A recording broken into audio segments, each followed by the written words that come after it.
টালিগঞ্জে তৃণমূল প্রার্থী অরূপ বিশ্বাস। অরূপ বিশ্বাসের সমর্থনে দেওয়াল লিখন তৃণমূলের।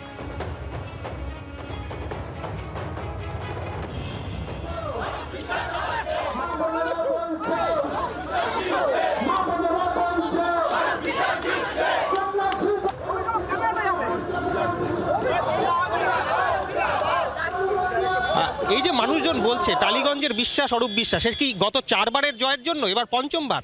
আরে ভাই, আমি টালিগঞ্জের ঘরের ছেলে। টালিগঞ্জ আমার কাছে আমার মায়ের মতো। তো সন্তান হিসেবে মার কাছে যেমন মাকে ভালো রাখা, সুখে রাখা, শান্তিতে রাখা কাজ, তেমনি মায়ের আশীর্বাদ সবসময় পাই।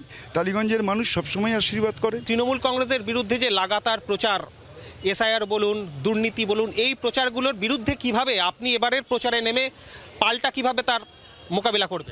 ওরাই দেখুন, কুৎসা করা তো কিছু মানুষের কাজ, চিরকাল করবে।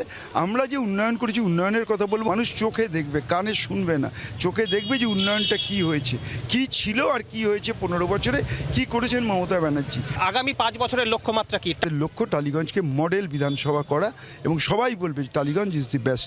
সেইভাবেই এগিয়ে নিয়ে যাওয়ার চেষ্টা করছি।